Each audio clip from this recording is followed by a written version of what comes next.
Hello विद्यार्थी मित्रों, तो केम छो मजामा। तो आदर्श क्लासेस में तमारू स्वागत है। तो आज आपणे धोरण 10 विषय गणित चैप्टर नंबर 12 पृष्ठफल और घनफल की बात करवाना छीए, जेनो आज लेक्चर नंबर 2 है। आ लेक्चर में आपणे उदाहरण नंबर 1 और उदाहरण नंबर 2 की बात करीशुं। तो आ चैप्टर में तमारे दरेक दाखला में पहला तो रकम ने वांचवानी है, पछी रकमना आधारे आकृति बनावવાની છે। आकृति तमारे साची बनावे छे, खोटी आकृति बनावशो तो तमारो आंसर खोटो पड़शे। पछी आकृतिना आधारे तमारे साचा सूत्रो लखवाना छे, कयो कयो सूत्रोनो उपयोग थशे अने कयो कयो कॉन्सेप्ट लागशे। अने तमारे पछी गुणाकार, भागाकार होय, वर्ग होय, वर्गमूळ ए तमारे खास साची रीते गणवानुं छे, तो तमारो साचो आंसर आवशे। એટલે આ ચેપ્ટર થોડું હાર્ડ છે, પણ તમારે ગણતરી કરવી પડશે। તો ચલો આપણે એક એક દાખલાને ડિટેલમાં ગણવાના છીએ, તો તમે અંત સુધી જોડાયેલા રહો। तो चलो આપણે ઉદાહરણ 1 ની રકમ વાંચીએ અને પછી આપણે એનો ઉકેલ મેળવીએ। તો અહીંયા આપણને શું આપ્યું છે કે ઉદાહરણ નંબર 1, રાશિદને તેના જન્મદિવસે ભેટ સ્વરૂપે ભમરડો મળ્યો। હવે તે રંગેલો ન હતો, તે પોતાના ક્રેયોન રંગોથી ભમરડાને રંગ કરવા માંગતો હતો। આ ભમરડો એક શંકુ ઉપર અર્ધગોળા જેવા ભાગથી બનેલો છે, એટલે કે શું છે, નીચે શંકુ છે અને એના ઉપર અર્ધગોળા જેવો ભાગ છે। आ तमारे खास समझवानुं छे। जुओ आकृति 12.6 जे तमारा बुक में आपेली है, अहीं आपणे जाते ज बनावीशुं। तमारे दरेक प्रश्न में जाते आकृति बनावવાનો प्रयत्न करवानो छे।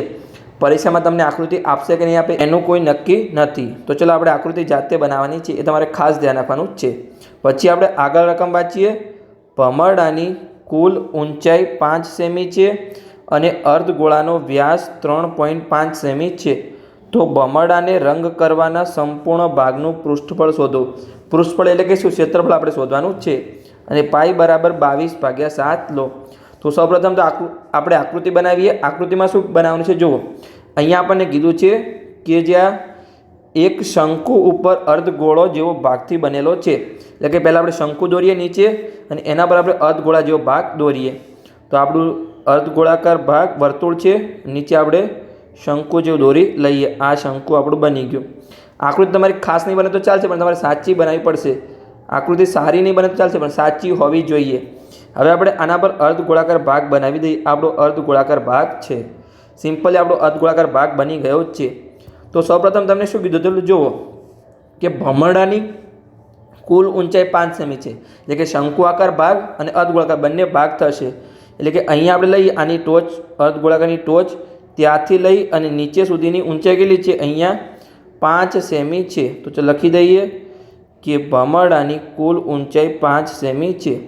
પછી આપણને શું કીધું છે કે અર્ધગોળાનો વ્યાસ 3.5 સેમી છે। વ્યાસ એટલે કે વર્તુળના એક છેડાથી બીજા છેડાનું અંતર, એટલે કે આખું આ 3.5 સેમી અહીંયા વ્યાસ છે। સમજણ પડી ગઈ?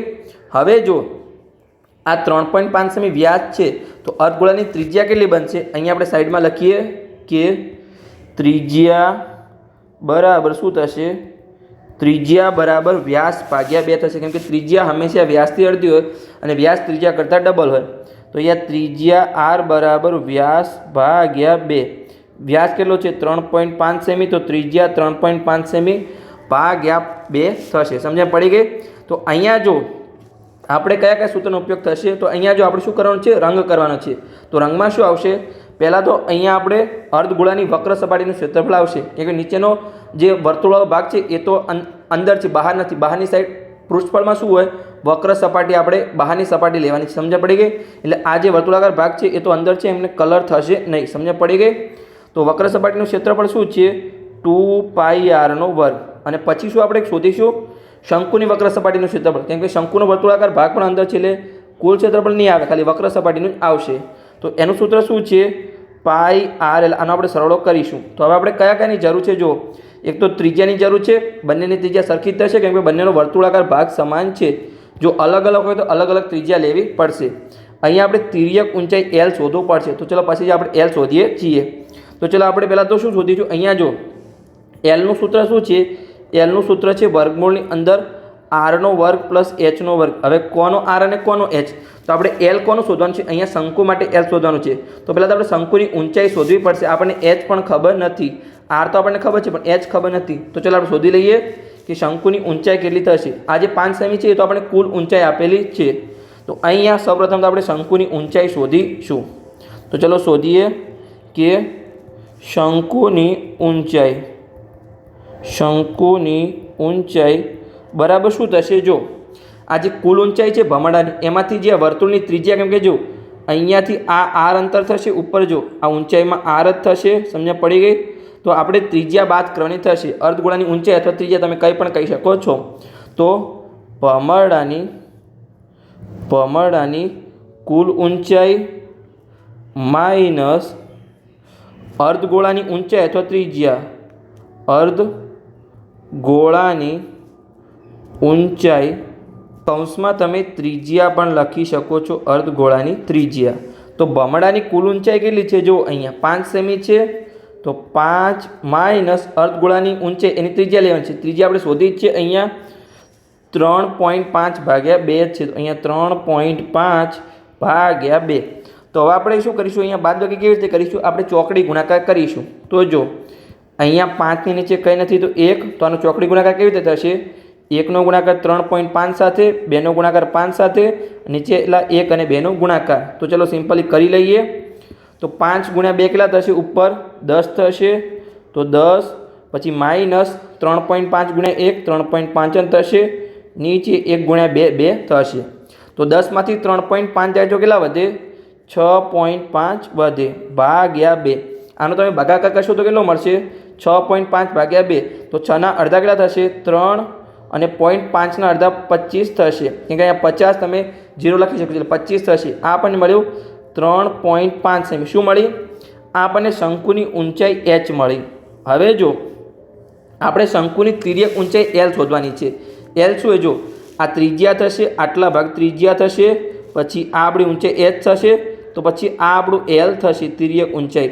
તો આપણે l શોધવાનું છે. તો l શું થશે? અહીંયા r નો વર્ગ પ્લસ h નો વર્ગ થશે, l નો વર્ગ બરાબર. તમે પાયથાગોરસના પ્રમેયમાં શીખી ગયા છો કે કર્ણનો વર્ગ, અહીંયા જો કાટખૂણો છે એટલે આપણે કર્ણ થશે, કે કર્ણનો વર્ગ એ બાકીની બે બાજુના વર્ગોના સરવાળા જેટલો થાય.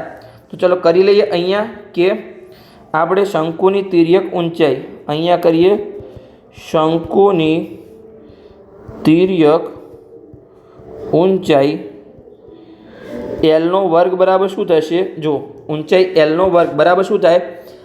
r નો વર્ગ પ્લસ h નો વર્ગ. પાયથાગોરસના પ્રમેયમાં શીખ્યા છો કે કર્ણનો વર્ગ એ બાકીની બાજુના વર્ગોના સરવાળા જેટલો થાય. તો અહીંયા જો આપણે સિમ્પલી l શોધવું હોય તો શું કરીશું? અહીંયા આપણે બંને બાજુ વર્ગમૂળ કરીશું, તો અહીંયા આપણો વર્ગમૂળ આવશે, પણ અહીંયા આપણો l વર્ગ નીકળી જશે, સિમ્પલી એકલું l જ આવશે. સમજણ પડી ગઈ? તો ચલો આપણે શોધી લઈએ. તો હવે જો ચલો આપણે આને નીચે જ લખી દઈએ, કે ઉપર આપણા માટે જગ્યા નથી. ચલો આપણે નીચેથી શરૂઆત કરીએ. ઓકે, અહીંયાથી. તો જો હવે આપણે અહીંયા r અને h મળી ગયું છે, કેમ કે r આપણી ત્રિજ્યા છે અને h આપણી ઊંચાઈ છે, બંને આપણે શોધી લીધું છે. તો r નો વર્ગ કરીશું પહેલાં. તો વર્ગમૂળની અંદર r કેટલા છે? 3.5 ભાગ્યા 2, તો 3.5 ભાગ્યા 2 નો વર્ગ, પછી h નો વર્ગ. h કેટલું છે? 3.25 છે, તો પ્લસ 3.25 નો વર્ગ.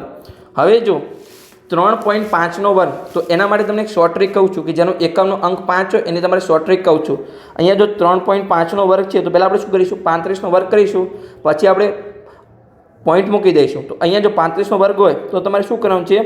પહેલાં તો 5 નો વર્ગ કરવાનો છે. તો 5 નો વર્ગ કેટલો થશે? 25, અને જે આગળનો અંક હોય 3 અને એનો આગળનો, 3નો આગળની સંખ્યા કઈ છે? 4, તો 3 ગુણ્યા 4 કરે તો 12 મળશે. આ આપણને મળી ગયો 35 નો વર્ગ.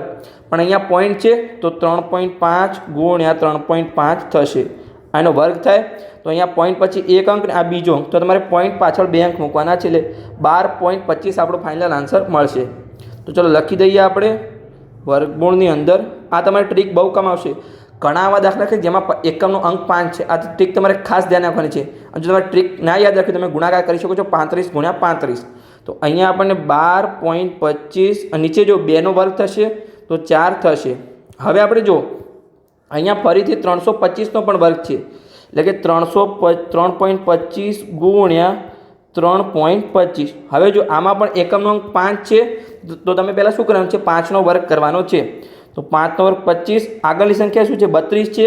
તો 32 ની આગળની સંખ્યા કઈ છે? 33. તો 32 ગુણ્યા 33 કરી લો. તો આપણે 32 ગુણ્યા 33 કરી લઈએ. ચલો એકમ દશકની 0, 3 દુ 6, 3 તરી 9, ફરીથી 3 દુ 6, 3 તરી 9. સરળો કરીએ તો 6, 6 ને 9, 15 નો પાંચડો વધી 1 અને 10. તો આપણને શું મળ્યું? 1056 મળ્યું. તો ટોટલ આપણને આ વર્ગ મળ્યો કે મળ્યો 325નો વર્ગ મળ્યો. તમે ગુણાકાર કરીને ચેક કરી શકો છો 325 ગુણ્યા 325. પણ બહુ લાંબી ગણતરી થઈ જશે. એટલે આ શોર્ટ ટ્રીક છે કે જેનો એકમનો અંક 5 હોય તેમાં તમારે પહેલાં 5નો વર્ગ કરવાનો છે, પછી જે આગળની સંખ્યા હોય એની આગળની સંખ્યા સાથે તમારે ગુણાકાર કરવાનો છે. તો હવે જો આપણે ટોટલ કેટલા પોઈન્ટ કાઢવાના છે, અહીંયાથી આપણે 2 અને આ 2 એટલે ટોટલ આપણે 4 અંક પછી પોઈન્ટ મૂકવાનો છે પાછળથી. તો આપણે 4 અંક પછી પોઈન્ટ મૂકીએ કેટલા મળશે આપણને 10.5625 મળશે. પણ આપણે 10 પોઈન્ટ પછી 2 અંક રાખીશું. અહીંયા આપણે પ્લસ 10.56 જ લખીશું, પાછળના 25 આપણે લખીશું નહીં. સમજ પડી ગઈ? હવે જો અહીંયા 12.25 ભાગ્યા 4 છે, તો આપણે 24 લઈએ તો સિમ્પલી 4 વડે ભાગાકાર થઈ જાય. કોઈ આપણું એક્યુરેટ આન્સર મળવો જરૂર નથી. અહીંયા આપણે આશરે આન્સર મળે તો ચાલશે, આજુબાજુનો આન્સર હોવો જોઈએ. તો અહીંયા જો આપણે 12.25નો જ આપણે ચલો ભાગાકાર કરીએ તો શું મળશે? અહીંયા 4 વડે ભાગાકાર કરીએ તો 1 વડે ભાગ ચાલશે નહીં, તો 4 તરી 12 થશે. 12 થયા પછી નીચે ઉતારે કંઈ નથી. તો હવે જો હવે પોઈન્ટ છે તો પોઈન્ટ મૂકવો પડશે. તમારે હાલ પોઈન્ટ આપણે ભૂલી જાઓ. ચલો આપણે ડાયરેક્ટ ભાગાકાર કરીએ કે 1225 ભાગ્યા 4 કરીએ, પછી આપણે પોઈન્ટ મૂકી દઈશું કે 2 અંક પછી પોઈન્ટ છે તો આપણે 2 અંક પછી પોઈન્ટ મૂકી દઈશું. તો ઉપરથી 2 ઉતાર્યા, ભાગના ચાલ્યું એટલે 0, ઉપરથી 5 ઉતાર્યા, 4 છંગ 24 થશે. આપણે 1 શેષ વધી. હવે આગળ આપણે ગુણાકાર કરવા જઈશું નહીં. તો અહીંયા જો 2 અંક પછી પોઈન્ટ છે પાછળથી, તો અહીંયા પણ આપણે 2 અંક પછી પોઈન્ટ મૂકી દઈશું. તો આપણને શું મળ્યું? અહીંયા વર્ગમૂળની અંદર 3.06 પ્લસ 10.56. આ તમારે ગણતરી ખાસ શીખવાની છે. ઘણા સર ડાયરેક્ટ કરાવી દેશે, પણ તમારે ગણતરી ખાસ શીખવાની છે. સૂત્ર તો દરેક વિદ્યાર્થીને આવડે છે, એપ્લાય પણ કરી લેશે, પણ ગણતરી ઘણા વિદ્યાર્થીઓને આવડતી નથી, એ તમારે શીખવાની છે. તો આપણે સરળો કરીએ વર્ગમૂળની અંદર. તો 3.06. તો સરવાળામાં મેં શું કીધું હતું? પોઈન્ટની નીચે તમારે પોઈન્ટ મૂકવાનો છે, સરવાળો અને બાદબાકી હોય એના માટે. તો પોઈન્ટની નીચે પોઈન્ટની આગળની સંખ્યા એટલે કે 10 છે આગળ, અને પાછળ 56 છે તો પાછળ 56 મૂકી દઈએ. હવે જો 6 પ્લસ 6 આપણે સરવાળો કરવાનો છે તો 12 થશે, વધી 1, 0, 1 અને 5 તો એનો સરવાળો 6 થશે. પછી વચ્ચે પોઈન્ટ 0 અને 3 અહીંયા ઉપર કરીને આપણે 0 મૂકી શકીએ. તો 0 અને 1 1 થશે. તો આપણને સરવાળો શું મળ્યો? 13.62 મળ્યો. તો આપણે વર્ગમૂળની અંદર આપણને મળ્યું 13.62. આટલા સુધી તો દરેક વિદ્યાર્થીએ કરી લીધું હશે ગુણાકાર કરી લે. પણ આગળ હવે કન્ફ્યુઝન થાય છે કે આનું વર્ગમૂળ કેવી રીતે નીકાળવું. તો અહીંયા હું તમને એક ટ્રીક શીખવાડું છું જે તમારે યાદ રાખવાની છે. તો ચલો આપણે સંખ્યાને લખીએ કે આપણે ભાગાકાર કરીશું, પણ એનું આપણે વર્ગમૂળ શોધીશું. તો અહીંયા આપણે વર્ગમૂળની અંદર ભાગાકાર કરીએ કે 13.62 છે. તો હવે જો આપણે 13ને અહીંયા કઈ સંખ્યા વડે ભાગીએ તો અહીંયા એનો જવાબ પણ એ જ આવે. તો જો અહીંયા આપણે 3 વડે ભાગીશું તો 3 તરી 9 થશે. તો અહીંયા પણ 3 આવશે ને અહીંયા પણ 3 આવશે. અહીંયા જો 4 4 કરીશું, 4 વડે ગુણાકાર કરીશું તો શું થશે? 16 થઈ જશે. તો આપણે 16 તો વધી જશે, આપણે 13 લાવવાના છે. તો સિમ્પલી જો આપણે 3 વડે ગુણાકાર કરવો પડશે. તો 3 આવ્યા. હવે જો આપણે શું કરવાનું છે? અહીંયા તમારે દરેકને 2 2ની જોડી બનાવવાની છે. પહેલાં તો એ હું ભૂલી ગયો, તો તમારે 2 2ની જોડી બનાવવાની છે જેટલા પણ અંક હોય એના માટે. હવે 13 થઈ ગયા. તો આપણે 9 વડે ભાગાકાર ચાલ્યું તો નીચે 9 મૂકી દઈએ. 13માંથી 9 જશે તો કેટલા વધશે? 4 વધશે. હવે તમારે ઉપર જે જોડી બનાવી હતી આખી જોડીને તમારે નીચે ઉતારવાની છે. તો જો ઉપરથી 62ને ઉતાર્યા અને અહીંયા વચ્ચે પોઈન્ટ હતું તો આપણે પોઈન્ટ મૂકી દેવાનો છે. હવે તમારે આ જે હોય 2 અંક એનો તમારે સરવાળો કરી લેવાનો છે. આ 3 અને આ 3. તો એનો સરવાળો કેટલો થશે? અહીંયા 6 થશે. ચલો આપણે થોડું સાઈડમાં કરી લઈએ અને તો આપણે સરખી રીતે સમજણ પડે. તો એનો સરવાળો થયો અહીંયા આપણને આને આપણે લંબાવી લઈએ. તો 6 પછી એવો અંક લાવવાનો છે કે જે અહીંયા પણ હોય. એટલે કે ધારો કે અહીંયા 61 ગુણ્યા 1 હોય, 62 ગુણ્યા 2 હોય, 63 ગુણ્યા 3 હોય. પણ આ બંને અંક તો સમાન હોવા જોઈએ. તો ચલો આપણે શું કરીએ? અહીંયા જો આપણે ચલો કે 66 ગુણ્યા 6 કરીએ. 66 ગુણ્યા 6 કેટલા થશે? 6 6 36 વધી 3, 6 6 36 ને 39 થયા. તો આપણે 396 થયા. હવે આપણે 67 ગુણ્યા 7 કરીએ તો 77 49 9 વધી 4, 6 7 42 ને 4 46 થયા. તો આ આપણે 462 કરતાં વધી ગયા છીએ. તો આપણે અહીંયા 6 લઈશું. 7 લઈને હું ડાયરેક્ટ તમને આન્સર લખાવી શકતો હતો કે ડાયરેક્ટ આપણે 7 લઈ લઈએ, કેમ કે જો 469 અને 462 નજીકનો અંક છે. પણ અહીંયા મારે તમને કોન્સેપ્ટ સમજાવવાનો છે કે આવો બીજો દાખલો પૂછે તો તમારે કેવી રીતે ગણતરી કરવાની છે. તમને આગળનું સ્ટેપ પર મારે શીખવાડું છું, એટલા માટે આગળ ગણતરી કરાવું છું. ભલે 2 મિનિટ વિડીયો થોડો લાંબો બની જાય, પણ આપણે ગણતરીનો કોન્સેપ્ટ સમજવાનો છે. તો અહીંયા આપણે કેટલા થયા હતા? 396 હતા. તો 396 એટલે કે 462માંથી આપણે 396 બાદ કરીએ તો કેટલા વધે? અહીંયા 66 વધે. તો હવે જો આપણે શું કરીશું? આપણે ઉપર અહીંયા 2 ઝીરોની જોડ લઈશું, એટલે કે અહીંયા આપણે 2 ઝીરો એક્સ્ટ્રા એડ કરી દઈએ અને એની આપણે એક જોડ બનાવી દઈએ. તો અહીંયા ઉપરથી 2 ઝીરો ઉતરશે. તો હવે આપણે શું કરવાનું છે, 66માં 66 નથી એડ કરવાના, તમારે શું કરવાનું છે, 66માં જે આપણો ઉપરનો અંક હોય આ ખાલી 6ને એડ કરવાના છે. એટલે 66માં 6 એડ કરીએ તો શું થશે, 700 એટલે 72 થશે. એટલે હવે આપણે જો 72ની પાછળનો અંક એવો હોવો જોઈએ જે અહીંયા પણ આવતો હોવો જોઈએ, જેમ કે 721 ગુણ્યા 1, 722 ગુણ્યા 2, 723 ગુણ્યા 3, એટલે કે આપણો છેલ્લો અંક સમાન હોવો જોઈએ. તો જો આ નજીક હતું 7ની તો આપણે શું કરીશું, અહીંયા 729 વડે ગુણાકાર કરીશું, 729 ગુણ્યા 9. તો ચલો કરી લઈએ કે 729 ગુણ્યા 9, 9 9 81 નો એકડો વધી 8, 9 દુ 18, 18 ને 8 26 નો છગડો વધી 2, 7 9 63 ને 2 65 થશે. તો આ જો આપણે 6600ની નજીક મળ્યું આપણને. તો અહીંયા આપણે 9 મૂકીએ તો આપણને શું મળ્યું, 6561 મળ્યું. તો સિમ્પલી અહીંયા આપણે 6561 લખી દઈએ, 6521 કે શું મળ્યું, 61 જે મળ્યું હતું એ. તો અહીંયા આગળ આપણે ગણતરી કરવા જવા નથી, આપણે શું મળ્યું, આપણને એની વર્ગમૂળ શું મળ્યું, 3.69 મળ્યું. તો અહીંયા આપણે એવરેજ આપણે 7 લખી શકીએ. તો ચલો આપણે 7 લખી દઈએ કે 3.7 આશરે મળ્યું છે. જો ડાયરેક્ટ અહીંયા લખી શકતો તો જ્યારે પણ આ આવ્યું ત્યારે, પણ અહીંયા મેં તમને એક સ્ટેપ એટલા માટે શીખવાડ્યું કે તમને બીજો કોઈ દાખલો પૂછાય તો તમે કેવી રીતે ગણતરી કરી શકો છો. તો આ હતો આપણો દાખલા માટે મેન. ભલે 1-2 મિનિટ વિડીયો લાંબો બની જાય પણ તમારે કોન્સેપ્ટને સમજવાનો છે. તો ચલો આપણે આગળની ગણતરી કરીએ. આ આપણને શું મળ્યું, આ આપણે તિર્યક ઊંચાઈ L મળી. તો આ આપણને L મળ્યું છે, ચલો લખી દઈએ, L બરાબર 3.7 મળ્યું છે.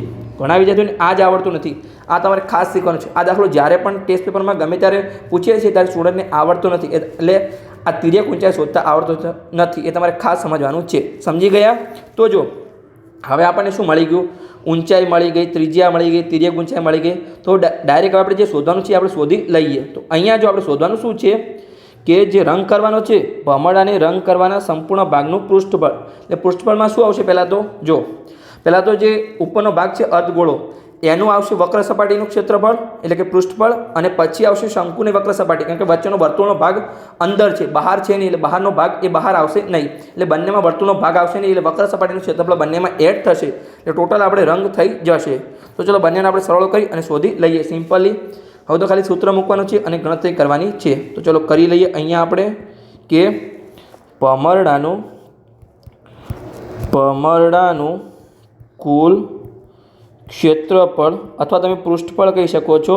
તો શું થશે, અર્ધગોળાની વક્ર સપાટીનું ક્ષેત્રફળ, અર્ધગોળાની વક્ર સપાટીનું ક્ષેત્રફળ પ્લસ તમારે શંકુની વક્ર સપાટીનું ક્ષેત્રફળ શોધવાનું હતું. શંકુની વક્ર સપાટીનું ક્ષેત્રફળ, બંનેનું ક્ષેત્રફળ એડ કરીએ તો આપણને જે ભમરડો છે એની બહારની સપાટીનું ક્ષેત્રફળ મળી જાય. બંનેમાં વર્તુળ હતા, જે આધાર હતો ત્યાં, પણ વર્તુળ અંદર જતું રહે. જો આ ધારો કે ઉપર ગોળો છે, આપણો અર્ધગોળો છે અને અહીંયા આપણું શંકુ છે, તો ભમરડાની અંદરનો ભાગ અંદર આવી જશે, અંદર તો રંગ થશે નહીં, તો બંનેમાં વર્તુળ એડ થશે નહીં. તમારે ખાસ સમજવાનું છે, તમારે ગોખવાની જરૂર નથી. તો ચલો બંનેના સૂત્ર લખી દઈએ કે અર્ધગોળાની વક્ર સપાટીનું ક્ષેત્રફળ શું હતું, મેં તમને ઇન્ટ્રોડક્શનના લેક્ચરમાં લખાવ્યું છે કે 2πr², અને બંનેમાં ખાસ ત્રિજ્યા સમાન છે. બીજા આગળના દાખલા આવશે એમાં અલગ અલગ ત્રિજ્યા પણ લેવી પડશે. અને શંકુની વક્ર સપાટીનું ક્ષેત્રફળ છે πrl. તો જો જે પણ કોમન નીકળતું હોય એ આપણે કોમન નીકાળી દઈએ. તો અહીંયા પાઈ અને આર કોમન નીકળી જશે. તો કૌંસની અંદર શું વધશે, 2r + l વધ્યા. તો ચલો કિંમત લખી દઈએ. તો પાઈ આપણે કેટલા લેવાના છે, જો અહીંયા પાઈ આપણે 22/7 લેવાના છે. તો ચલો લઈ લઈએ અહીંયા કે 22/7. પછી ત્રિજ્યા r, તો ત્રિજ્યા r કેટલી હતી આપણે અહીંયા લખી જતી 3.5/2. તો ચલો લખી લઈએ અહીંયા ગુણાકારમાં 3.5/2. પછી કૌંસની અંદર 2 × r, તો ત્રિજ્યા 3.5/2 પ્લસ એલની કિંમત કેટલી મળી હતી આપણને, અહીંયા જો 3.7 મળી હતી, જે આપણે ડિટેલમાં ગણતરી કરી હતી. ફરીથી તમને સમજણ ના પડી તો વિડીયોને રિવાઇન્ડ કરો અને તિર્યક ઊંચાઈ જે આપણે એલ શોધી એને ફરીથી જુઓ, 2-3 વાર જુઓ અને ફરીથી ગણતરી કરો. બીજા દાખલા માટે પણ તમે એની ગણતરી કરો તો તમને કોન્સેપ્ટ સમજણ પડશે. તો ચલો આપણે આગળની ગણતરી કરીએ. તો અહીંયા 2 ઉડી જશે. તો શું થશે, અહીંયા જો આપણું કે 22/7 આ 3.5 છે એને આપણે 35/10 લખી શકીએ, કેમ કે આપણે પોઈન્ટ નીકાળી દીધા છે. તો 35/10 અને ભાગાકારમાં નીચે 2 તો હતા જ, અને કૌંસની અંદર શું છે 3.7, 3.5 પ્લસ 3.7 છે. તો ચલો હવે ફરીથી જે ઉડતું એને ઉડાડી દઈએ. તો અહીંયા આપણે રેડ પેનનો ઉપયોગ કરીએ. તો 7 પંચા 35 થશે, 7 7 ઉડી ગયા, અહીંયા 5 વધ્યા, 5 દુ 10 થશે, 5 5 ઉડી ગયા, 2 વધ્યા, 2 2 ઉડી ગયા, અહીંયા 11 વધ્યા. હવે જો આપણને શું મળ્યું કે 11/2. અહીંયા શું વધ્યું, ઉપર 11, નીચે ભાગાકારમાં 2, અને કૌંસમાં આપણે સરળો કરી લઈએ તો 3.5 અને 3.7. તો 3.5 3.5 કેટલા થશે, 7 થશે, અને ઉપર અહીંયા 0.2 વધારે છે એટલે કે 7.2 થશે ટોટલ સરવાળો, 7.2. તો હવે જો કંઈ ઉડે છે તો હા હજુ ઉડે છે. જો અહીંયા આપણે કેવી રીતે ઉડાડીશું, અહીંયા જો આપણે અહીંયા 3.6 લખી શકીએ, કેમ કે જો 72/2 કરીએ તો 36 મળે, પણ અહીંયા આપણે પોઈન્ટ મૂકવાનો છે એટલે આપણે 3.6 લખ્યા. તો હવે ચલો આપણે સિમ્પલી ગુણાકાર કરી લઈએ કે શું આપણે ગુણાકાર કરવાનો છે, 11 ગુણ્યા 3.6, પણ આપણે 36 ગુણ્યા 11 કરીશું, પછી આપણે પાછળથી એક અંક પછી પોઈન્ટ મૂકી દઈશું. તો ચલો અહીંયા આપણે ગુણાકાર કરીએ તો 36 ગુણ્યા 11, તો એકમ દશકની 0, 6 એકા 6, 3 એકા 3, ફરીથી 6 એકા 6 અને 3 એકા 3. તો સરળો કરી લઈએ તો 6 3 6 અને 3 9 અને 3. તો આપણને ગુણાકાર કેટલો મળ્યો, 396 મળે. પણ આપણે શું કરવાનું છે, અહીંયા પાછળથી એક અંક પછી પોઈન્ટ મૂકવાનો છે. તો અહીંયા 6 આગળ આપણે પોઈન્ટ મૂકીશું તો આપણો ફાઇનલ આન્સર થશે 39.6 સેન્ટીમીટરનો વર્ગ. આ આપણને આશરે જવાબ મળ્યો છે, કેમ કે આપણે તિર્યક ઊંચાઈ આપણે શોધી હતી, એમાં ઘણી જગ્યાએ આપણે જો અહીંયા 12.25 હતો એમાં પણ આપણે શેષ વધતી હતી, અહીંયા આપણે પાછળના અંક હતા એ પણ નહોતા લીધા, અને અહીંયા આપણે અંદાજે લખ્યું છે. સમજ પડી ગઈ, આપણું 3.7 તિર્યક ઊંચાઈ હતી એ, એટલે આપણો જે ફાઇનલ જવાબ છે એ પણ આપણને આશરે મળ્યો છે. તો અહીંયા આપણું ઉદાહરણ 1 પૂર્ણ થયું છે, આપણે ડિટેલમાં ગણાવ્યું છે. તો ચલો આપણે ઉદાહરણ 2 તરફ આગળ વધીએ. તો ઉદાહરણ 2માં આપણને શું કીધું છે કે ચલો આપણે રકમ વાંચીએ અને પછી આપણે ડિટેલમાં ઉકેલ મેળવીએ. કે બાજુની આકૃતિ 12.7 જે તમારા બુકમાં આપેલી છે, બતાવેલ એક શોપીસ એ સમઘન અને અર્ધગોલકનો બનેલો છે. એટલે કે નીચે સમઘન છે અને એના પર અર્ધગોલક છે. આ શોપીસનો પાયો સમઘન છે, એટલે કે પાયાના ભાગમાં નીચે સમઘન છે અને એના ઉપર અર્ધગોલક છે. સમજ પડી ગઈ. પછી તેની પ્રત્યેક ધાર 5 સેમી છે. કોની પ્રત્યેક ધાર, એટલે કે સમઘનની પ્રત્યેક ધાર 5 સેમીની છે. દરેક લંબાઈ 5 સેમી છે. સમઘનમાં તો દરેક લંબાઈ સરખી જોઈએ, ત્રણેય લંબાઈ, ઊંચાઈ અને પહોળાઈ એ 5 સેમી આપણને આપેલી છે. અને 4.2 સેમી વ્યાસવાળો અર્ધગોલક તેની ઉપર બેસાડેલો છે. તો આ શોપીસનું કુલ પૃષ્ઠફળ શોધો અને પાઈ બરાબર 22/7 લો. તો પહેલાં તો અહીંયા આપણે આકૃતિ બનાવવી પડશે. તો ચલો અહીંયા આપણે આકૃતિ બનાવી લઈએ કે આ આપણો એક સમઘન છે. પહેલાં આપણે સમઘન બનાવી લઈએ. ચલો આપણે એક સમઘન બનાવીએ. તમારી આકૃતિ સારી નહીં આવે તો ચાલશે, પણ સાચી હોવી જોઈએ. તો ચલો સમઘન બનાવવાનો પ્રયત્ન કરીએ. પહેલાં તમારે 2 ચોરસ લેવાના છે. ચલો આપણે સમઘન લાગે એવું થોડું કરી લઈએ, વાંધો નહીં પણ ચાલશે, પણ આપણે કરી લઈએ. સમઘન આવ્યો. ચલો આપણે જોડી લઈએ. આ આપણું બની ગયું સમઘન. ચલો બનાવી લઈએ, આ જોડી લઈએ. ઓકે, અને આ આપણું બની ગયું સમઘન. હવે જે સમઘનની ઉપર શું મૂકેલું છે, એક ગોળો મૂકેલો છે, પણ પૂરા ભાગમાં નહીં આવે. જો આ ધાર આ પણ 5 સેમી છે, આ પણ 5 સેમી છે, દરેક બાજુ 5 સેમી છે. અને ગોળો મૂકેલો છે, અર્ધગોળો. અહીંયા ધારો કે ગોળો મૂકેલો છે, આપણે ધારી લઈએ. ચલો પહેલાં તો આપણે જે આગળ લાઈન દોરી તે રિમૂવ કરી લઈએ. અહીંયા આપણો ગોળો મૂકેલો છે. ગોળાને શું છે કે એનો વ્યાસ 4.2 સેમી છે, એટલે ટોટલ 4.2 સેમી વ્યાસ છે. સમજ પડી ગઈ. તો આપણે શું ગણતરી કરવાની છે, હવે જો પહેલાં તો શું કરીશું આપણે, કેવી રીતે ગણતરી થશે, આપણે ધારો કે એનું કુલ પૃષ્ઠફળ શોધવું હોય તો શું આવશે, પહેલાં તો સમઘનનું આપણે કુલ પૃષ્ઠફળ શોધીશું, એટલે કે 6L² થશે. પછી આપણે શું શોધીશું, જો અર્ધગોળાની વક્ર સપાટીનું ક્ષેત્રફળ શોધીશું, કેમ કે ગોળાની જે નીચેનો વર્તુળનો ભાગ છે એ તો આપણને દેખાતો નથી. એટલે કે ગોળાની વક્ર સપાટીનું ક્ષેત્રફળ શું આવશે, અહીંયા 2πr². અને સમઘનમાંથી જો સમઘનમાં પણ આપણને જે આ વર્તુળાકાર ભાગ છે દેખાતો નથી, એટલે આપણે એ માઇનસ કરવો પડશે, એટલે કે πr² આપણે માઇનસ કરીશું. સમજ પડી ગઈ. એટલે સમઘનમાં આપણે જે દેખાય વક્ર સપાટી, એટલે કે શું જે આપણને દેખાતું હોય એ, અને પૃષ્ઠફળમાં આપણે શું કરવાનું છે, બહારની ભાગમાં જે દેખાતું એનું આપણે ક્ષેત્રફળ શોધવાનું હોય છે. તો અહીંયા વર્તુળાકાર ભાગ નથી ગોળાનો દેખાતો કે નથી સમઘનમાં, એટલો ભાગ દબાઈ ગયો છે બંનેમાં, તો એ આપણે માઇનસ કરવું પડશે. સમજ પડી ગઈ. તો ચલો આપણે સૂત્રનો ઉપયોગ કરી ગણતરી કરી લઈએ. તો પહેલાં તો અહીંયા આપણે ત્રિજ્યાની જરૂર પડશે. તો ચલો ત્રિજ્યા શોધી લઈએ કે અર્ધગોળાની ત્રિજ્યા શું છે. તો વ્યાસના અડધા થશે, તો ત્રિજ્યા બરાબર આર બરાબર વ્યાસ ભાગ્યા 2. વ્યાસ કેટલો છે? 4.2 છે ભાગ્યા 2. તો અહીંયા આપણને 2.1 મળશે.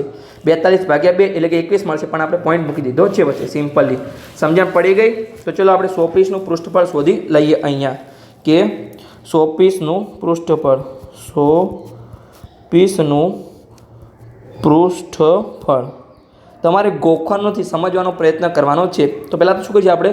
સમઘનનું કુલ પૃષ્ઠફળ આપણે શોધી લઈએ. આપણે ચલો ત્રણે સાથે જ કરીએ કે સમઘનનું કુલ પૃષ્ઠફળ. હવે જો સમઘનનું કુલ પૃષ્ઠફળ શોધીશું, પણ અહીંયા આપણે આ ગોળો મૂક્યો છે, અર્ધગોળો, એકલો વર્તુળાકાર ભાગ સમઘનનો દબાઈ ગયો છે, આપણે દેખાતો નથી, તો એ આપણે માઇનસ કરવો પડશે. એટલે કે અર્ધ ગોલકના વર્તુળાકાર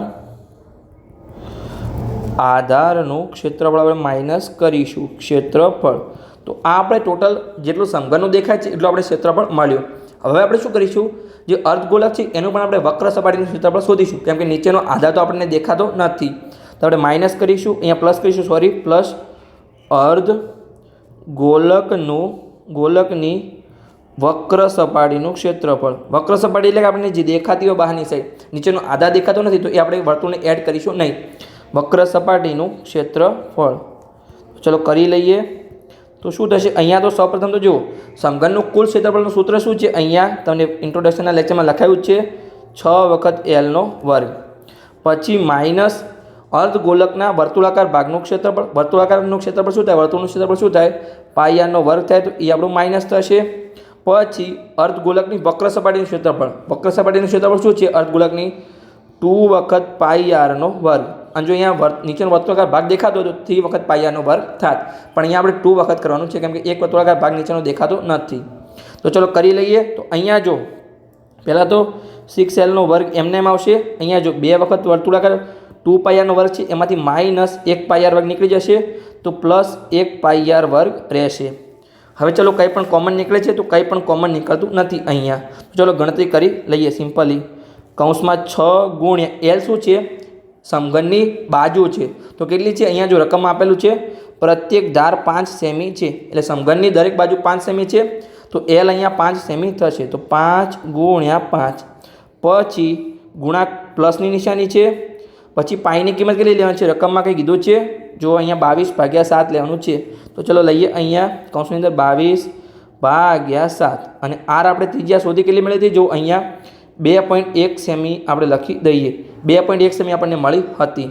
તો ગુણ્યા આરનો વર્ગ છે, એટલે 2.1 વખત અને 2.2 વખત. આનો આપણે સિમ્પલી ગુણાકાર કરવાનો છે. તો અહીંયા જો, અહીંયા તો શું થશે? 6 પંચા 30 અને 30 પંચા 150 થશે. તો આપણને પહેલા કૌંસનો આન્સર મળી ગયો, 150 થયો. વચ્ચે પ્લસની નિશાની. હવે જો અહીંયા 7 તરી 21 થાય, તો અહીંયા ઉડી જશે, પણ અહીંયા 3ની જગ્યાએ 0.3 આવશે, કેમ કે 21 હતા 2.1 હતા, તો તમારે 3નો આન્સર મળે, એમાં પાછળથી 1 પોઈન્ટ મૂકી દેવાનો છે. સિમ્પલી સમજણ પડી ગઈ. તો હવે જો અહીંયા શું થશે? 22 તરી 66 થશે, પણ આપણો પોઈન્ટ પછી 1 અંક છે, તો અહીંયા આપણું 6.6 થશે. આ તમારે ડાયરેક્ટ શીખી લેવાનું છે. હવે તમારે ગુણાકાર કરવા જવાનું નથી. અને ગુણ્યા 2.1. તો હવે આપણે 66 ગુણ્યા 21નો ગુણાકાર કરીશું, પછી આપણે 2 પોઈન્ટ નીકળી જઈશું, કેમ કે અહીંયાથી પાછળથી 1 પોઈન્ટ જશે અને અહીંયાથી 1 પોઈન્ટ જશે. તો ચાલો આપણે કરી લઈએ કે 66 ગુણ્યા 21. તો એકમ દશકની શૂન્ય, 6 દુ 12 વધી 1, 12નો બગડો વધી 1, 6 દુ 12 ને 1 13. પછી 6 એકા 6 અને 6 એકા 6, સરવાળો કરીએ. 0 અને 6, 6, 2 અને 6 8, 3 અને 1. તો આ આપણને કેટલું મળ્યું? 1386 મળ્યું. પણ અહીંયા જો પાછળથી 1 પોઈન્ટ અહીંયા નીકળવાનું અને 1 પોઈન્ટ અહીંયા, ટોટલ આપણે 2 પોઈન્ટ નીકળવાના છે. તો પાછળથી 2 અંક પછી આપણે પોઈન્ટ મૂકી દઈશું, એટલે 86 આગળ આપણે પોઈન્ટ મૂકી દઈશું. તો અહીંયા આપણે શું મળ્યું? 150. એટલે નીચે લખી દઈએ. ચલો આપણે નીચે લખી દઈએ કે 150 પ્લસ આનો ગુણાકાર આપણને શું મળ્યો? 13.86 મળ્યો. તો એનો સરળો કરી લઈએ. તો જો સિમ્પલી થઈ જશે, 150માં આપણે 13.86 એડ કરવાના છે, તો શું થશે? 163.86 થશે. સિમ્પલી આપણો સરવાળો હતો.